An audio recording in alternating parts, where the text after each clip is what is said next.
المشربية عبقرة الهندسة المصرية. لو مشيت في شوارع القاهرة القديمة زي شارع المعز أو الجمالية وبصيت لفوق، عينك هتقع على تحف خشبية بارزة من بيوت زمان. احنا بنسميها مشربية والأجنبي بيسميها ديكور شرقي، لكن الحقيقة إن المشربية هي أول تكييف هواء طبيعي عرفه العالم، وهي دليل حي على إن المصري القديم كان مهندس بالفطرة وبيطوع الطبيعة علشان راحته. ليه اسمها مشربية؟ ده اللي هنعرفه دلوقتي.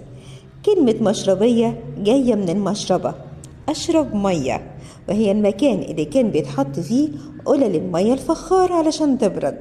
المصريين زمان لاحظوا ان الهواء لما بيعدي بين خشب المشربية وبخار المية اللي طالع من القلل بيبرد وبيدخل البيت رطب ومنعش، ومن هنا اتحولت من مجرد رف للقلل لقطعة هندسية تغطي واجهة البيت كله.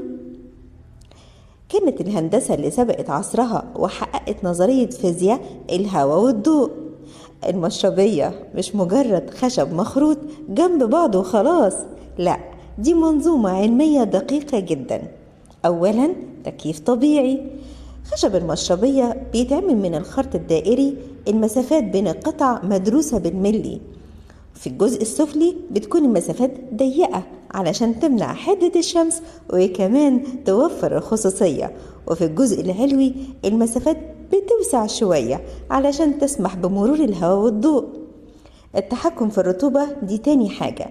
الخشب مادة مسامية، يعني بيمتص الرطوبة بالليل ويطلعها بالنهار لما الدنيا تسخن، وده بيخلي جو الغرفة دايما طري. ثالثا، توزيع الضوء. المشربية بتكسر حدة أشعة الشمس، وكمان بتخلي الضوء يتوزع جوه الأوضة بطريقة ناعمة ومريحة للعين من غير ما تسبب زغللة أو حرارة زايدة. وكمان ليها فلسفة اجتماعية تحت عنوان أشوفك وما تلمحنيش. المشربية كانت الحل العبقري لمعادلة الستر والجمال.